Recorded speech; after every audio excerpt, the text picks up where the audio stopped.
Foreign Policy Advisor David Tafuri and former Bush and Trump State Department Senior Advisor Whiton. David, I'll start with you. This effort by the Biden administration to try to get Israel to rein their operation in, is it going to be effective, and how effective can it be? You know, the Biden administration is in a really tough spot here. They support Israel publicly. They're continuing to stand by Israel.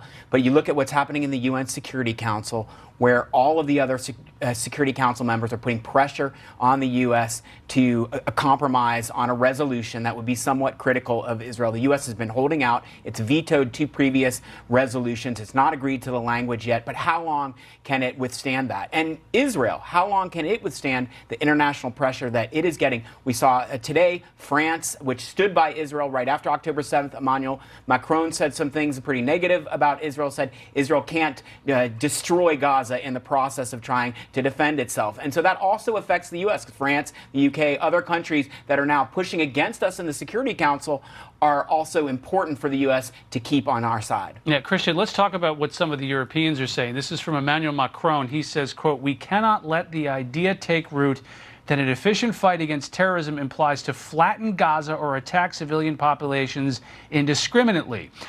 He calls on to say to stop this response because it is not appropriate, because all lives are worth the same and we defend them. Now, Blinken later on said, Secretary of State Antony Blinken said, "We hear many countries urging for an end to this conflict. I hear virtually no one saying or demanding of Hamas that it stop hiding behind civilians and that it lay down its arms to surrender." What does this do to the U.S. and what kind of a spot is U.S. foreign policy in right now?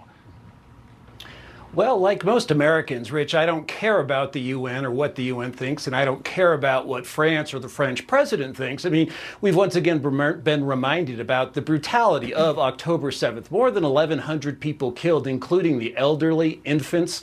You know, for a country with a population of 9 million, if you compare that to the United States and gross that up to our population, that would be like more than 30,000 people being killed on a single day by terrorists. That would be 10 9/11s.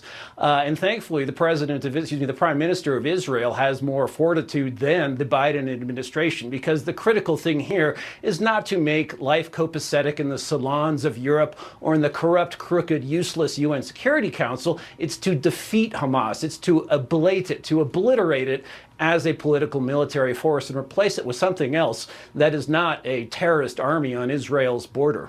You know, David, there are many, many hostages still that Hamas has. There are some discussions that perhaps there might be another pause in fighting in exchange for more hostages. Do you think that there is much left to give here? Is it possible that we could see another round? It sounds like they're getting close, with Qatar and Egypt helping to mediate talks and the U.S. involved in those talks as well, and Hamas leadership involved. So far, Hamas is insisting that they want a pause before they agree to give more hostages back. But I think they will get there, and it's about the numbers. How many hostages? How many days is the pause going to be? Israel is still insisting they're not ending these offensive actions, and in support of that, you see they had skirmishes with Hamas militants in southern Gaza, so they're still making progress and capturing and killing Hamas militants. So they're not going to give up the offensive action and do a permanent ceasefire, but I think they'll get another pause.